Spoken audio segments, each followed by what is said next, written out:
Hello students, अब हम next part जो पढ़ने वाले हैं आज के लेक्चर में वो है एरोमेटिक ईथर्स।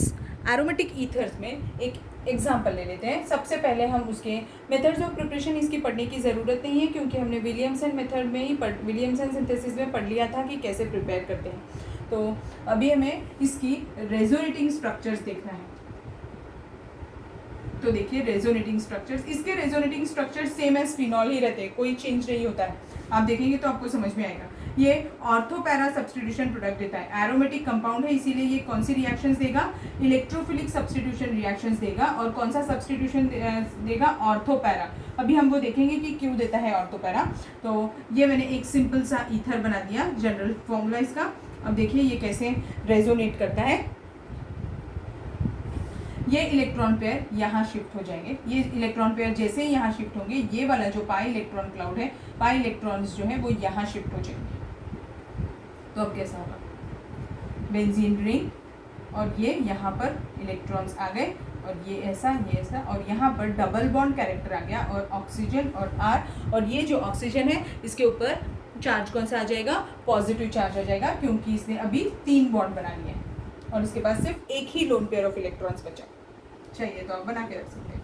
अब ये इलेक्ट्रॉन्स जो बाहर है वो ज़्यादा देर बाहर नहीं रह सकते, इसीलिए ये इलेक्ट्रॉन्स अंदर आ जाएंगे। ये जैसे ही यहाँ आएंगे तो ये वाले कार्बन को पेंटावेलेंट हो जाएगा, तो ये वाले जो इलेक्ट्रॉन्स है पाई इलेक्ट्रॉन्स, ये बाहर चले जाएंगे। तो अब रिंग कैसे दिखने लगेगी?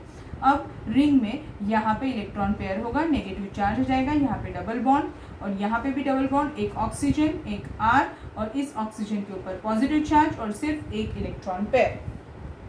अगेन ये इलेक्ट्रॉन्स ज़्यादा देर बाहर नहीं रह सकते, इसीलिए ये इलेक्ट्रॉन्स अंदर चले जाएंगे। ये जैसे ही अंदर जाएंगे ये वाला कार्बन पेंटावेलेंट हो जाएगा, इसीलिए ये इलेक्ट्रॉन्स बाहर आ जाएंगे। अब अगर ये इलेक्ट्रॉन्स बाहर आ जाएंगे तो देखिए कैसे दिखने लगेंगे।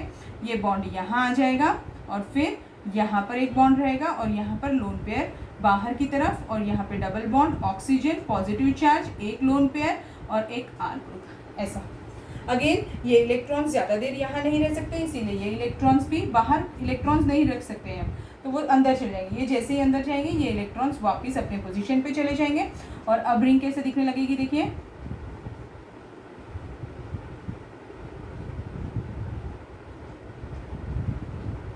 सॉरी, डबल बॉन्ड नहीं आएगा अभी, सिंगल बॉन्ड आर, और इसमें ऑक्सीजन के ऊपर का प्लस चार्ज भी हट जाएगा। देखा? अब देखिए इलेक्ट्रॉन डेंसिटी कहाँ ज़्यादा हो? ये कौन सी पोजीशन है? ऑर्थो। ये वाली कौन सी पोजीशन है? पैरा। और ये वाली कौन सी पोजीशन है? ऑर्थो। इसीलिए ये कौन सा सब्स्टिट्यूशन देता है?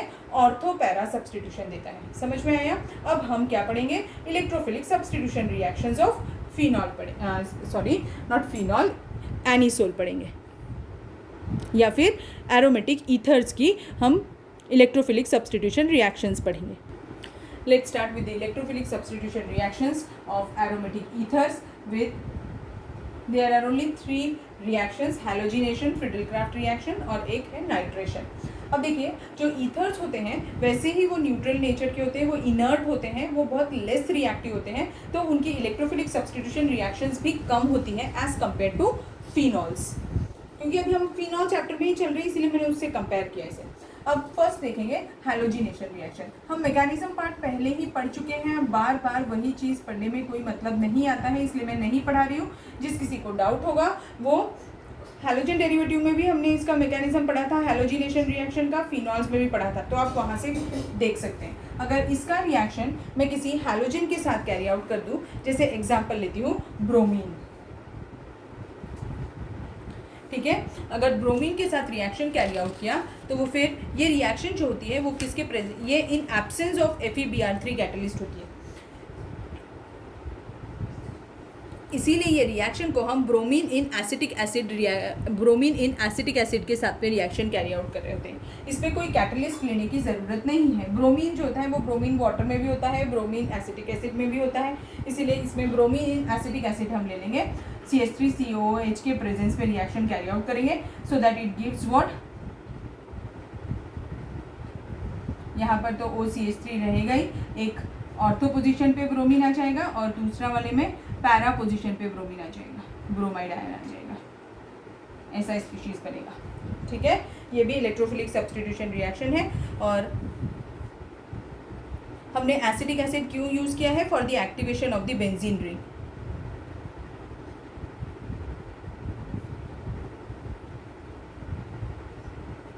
Sorry, not for activation of the benzene ring. हमने मिथॉक्सी ग्रुप जो है वो खुद एक्टिवेट करता है बेंजीन रिंग को ऑर्थो और पैरा पोजिशंस के लिए। ठीक है, तो सॉरी कि मैंने बोल दिया कि गलत बोल दिया था कि ब्रोमिनेशन हम कर रहे हैं in presence of what? Acetic acid. ये मिथॉक्सी ग्रुप खुद ही रिंग को एक्टिवेट कर रहा है ऑर्थो और पैरा पोजिशंस के लिए। तो हमारे कंपाउंड ऐसे बन जाएंगे ऑर्थो और पैरा, और इसमें मेजर प्रोडक्ट कौन होगा? पैरा जो होगा वो मेजर प्रोडक्ट होगा और जो ऑर्थो होगा वो माइनर प्रोडक्ट होगा। क्यों? क्योंकि वो सिमेट्रिकल स्ट्रक्चर है और ये अनसिमेट्रिकल स्ट्रक्चर है, इसलिए। समझ में आ गया आपको फिर अभी हैलोजिनेशन? सो हैलोजिनेशन पार्ट खत्म हो गया। अब नेक्स्ट देखते हैं Friedel Crafts reaction. Friedel Crafts reaction में क्या है? ये एनिसोल के ही साथ कैरी आउट करेंगे अभी हम। एनिसोल का फ्रिडल क्राफ्ट रिएक्शन दो टाइप की होती है, एक होती है अल्काइलेशन और दूसरी होती है असाइलेशन। अगर मैंने इसका अल्काइलेशन कैरी आउट, तो अल्काइलेशन किसके साथ कैरी आउट करते हैं? CH3Cl के साथ। तो CH3Cl in presence of anhydrous AlCl3, तो क्या होगा? ऑर्थो और पैरा पोजीशन पे अल्किल ग्रुप ऐड होगा। तो अभी हमारा कैसे कंपाउंड बनेगा? देखिए, OCH3 होगा और एक ऑर्थो पोजीशन पे अल्किल ग्रुप लग जाएगा और दूसरे वाले में पैरा पोजीशन पे अल्किल ग्रुप लग जाएगा। और इसमें भी मेजर प्रोडक्ट कौन होगा? पैरा वाला मेजर प्रोडक्ट होगा और ये माइनर प्रोडक्ट होगा। ये मेजर क्यों होगा पैरा वाला? क्योंकि सेम रीज़न है, वो सिमेट्रिकल स्ट्रक्चर है, इसीलिए वो मेजर प्रोडक्ट होगा। अगर आपको इसका नाम लिखना है तो आप लिख सकते हैं। देखिए इसका नाम क्या हो जाएगा? ये कौन सा स्ट्रक्चर? अगर OCH3 नहीं होता तो टोलिन है, तो ये कौन सा होगा? ऑर्थो मिथॉक्सी टोलिन, और ये वाला क्या हो जाएगा? Para methoxy toluene. ठीक है, अब सेम रिएक्शन हम किसके साथ कैरी आउट कर सकते हैं? एसिटिल क्लोराइड के साथ भी कैरी आउट कर सकते हैं। अगर मैं एसिटिल क्लोराइड के साथ रिएक्शन कैरी आउट करूंगी तो देखिए कैसा होगा। ये हो गई फ्रिडल क्राफ्ट अल्काइलेशन। कौन सी रिएक्शन है ये? फ्रिडल क्राफ्ट अल्काइलेशन रिएक्शन है। अब हम असाइलेशन रिएक्शन देखेंगे। अब देखिए फ्रिडल क्राफ्ट असाइलेशन रिएक्शन में क्या होता है। इसमें असाइल एसिटिल क्लोराइड के साथ में हम रिएक्शन कैरी आउट कर रहे हैं। Acetyl chloride in presence of anhydrous AlCl3 on heating it gives what? इसमें OCOCH3 ग्रुप। इसमें अभी मैंने आपको बताया था, ये भी इसका मैकेनिज्म भी मैं आपको पढ़ा चुकी हूँ। इसमें CH3CO इलेक्ट्रोफाइल जनरेट होगा, उसे हम क्या बुलाते हैं? एसाइलियम आयन बुलाते हैं। वो अटैक करेगा कौन कौन सी पोजीशन पे? ऑर्थो और पैरा पोजीशन पर। तो अब ये कैसे दिखने लगेगा? OCH3 ग्रुप यहाँ होगा और यहाँ पर कौन सा ग्रुप है? ये COCH3 ग्रुप ऐड हो जाएगा। COCH3 ग्रुप ऐड हो जाएगा, प्लस एक और प्रोडक्ट बनने वाला है, वो क्या होगा? यहाँ पे COCH3 ग्रुप ऐड हो जाएगा और ये क्या होगा? OCH3 group. और यहाँ पर बाय प्रोडक्ट क्या होगा? यहाँ से अब जब हाइड्रोजन भी तो रिमूव होगा तभी तो अटैचमेंट होगी, तो HCl बाय प्रोडक्ट होगा। ठीक है, पहले वाले रिएक्शन में भी HCl बाय प्रोडक्ट होने वाला है। अब ये कंपाउंड का नाम कैसे लिखेंगे? इसका नाम कैसे लिखेंगे? इसमें भी मेजर प्रोडक्ट कौन होगा? ये वाला मेजर प्रोडक्ट होगा और ये वाला माइनर प्रोडक्ट होगा। ठीक है, अब इसका अगर मुझे नाम लिखना है तो देखिए क्या होगा। अब OCH3 और COCH3 में किसको हम फर्स्ट प्रेफरेंस देंगे? हमने पढ़ के रखा है कि कार्बन कंटेनिंग कंपाउंड्स को, फंक्शनल ग्रुप को हमें फर्स्ट प्रेफरेंस देना होता है, तो इसको फर्स्ट प्रेफरेंस। तो ये नहीं रहेगा तो कंपाउंड का नाम क्या होगा? एसिटोफिनोल। और ये रहेगा तो फिर नाम क्या हो जाएगा? ऑर्थोमिथॉक्सी एसिटोफिनोल। तो नाम क्या हो जाएगा इसका? ऑर्थोमिथॉक्सी एसिटोफिनोल।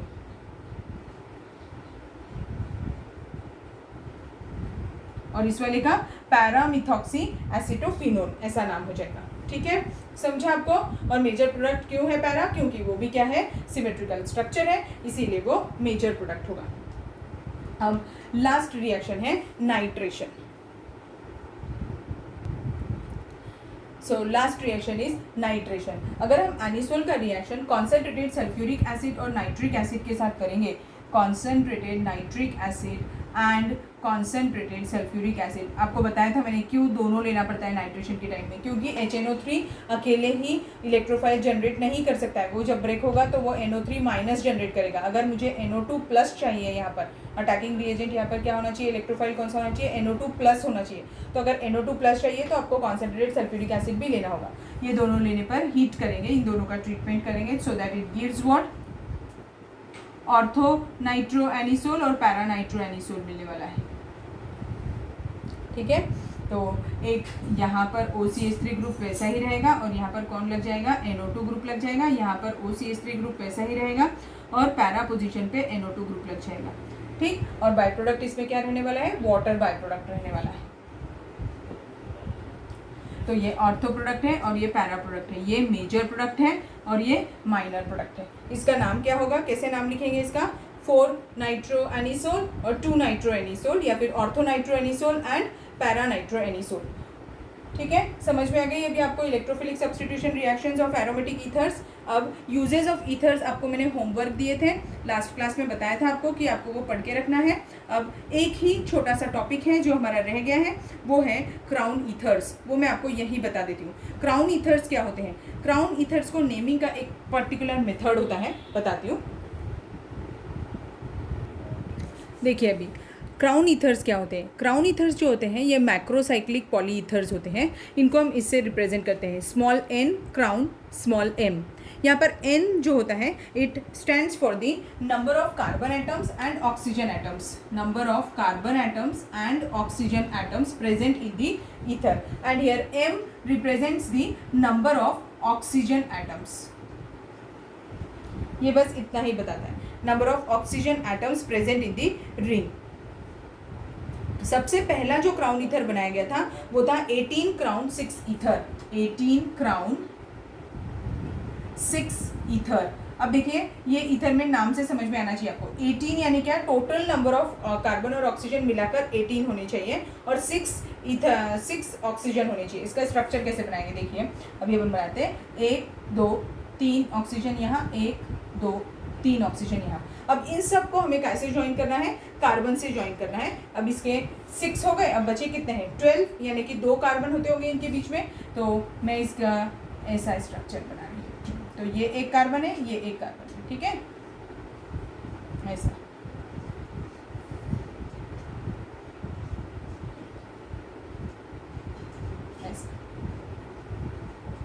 ये ऐसा स्ट्रक्चर होता है। और ये जो स्पीशीज होती है ये कैसी होती हैं,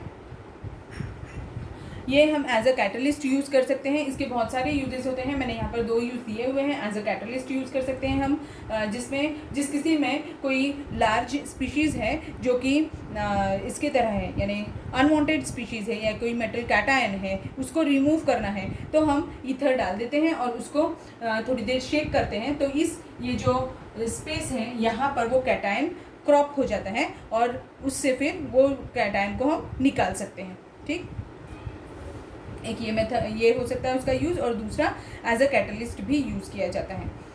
ठीक है, अब जो 18 क्राउन 6 ईथर था इसको बनाया क्यों गया था, it is a specialised derivative to extract the caesium and strontium. Caesium और स्ट्रॉन्शियम हैवी मेटल्स ही हम इससे रिमूव कर सकते हैं, बाकी और कोई नहीं। सो स्टेट बोर्ड के हिसाब से हमारा ये चैप्टर कंप्लीट हो गया है, अल्कोहल, फिनॉल्स एंड ईथर्स, क्योंकि हमने अल्कोहल्स भी पढ़ लिया, फिनॉल्स भी पढ़ लिया और ईथर्स भी पढ़ लिया। बट अगर आपको जेई और नीट के भी प्रिपरेशन कर रहे होंगे तो हमें डायोल्स और ट्रायोल्स भी पढ़ने हैं, यानी कि डायहाइड्रिक अल्कोहल्स और ट्राईहाइड्रिक अल्कोहल्स, वो हम अभी नेक्स्ट लेक्चर में पढ़ेंगे। Okay, thank you.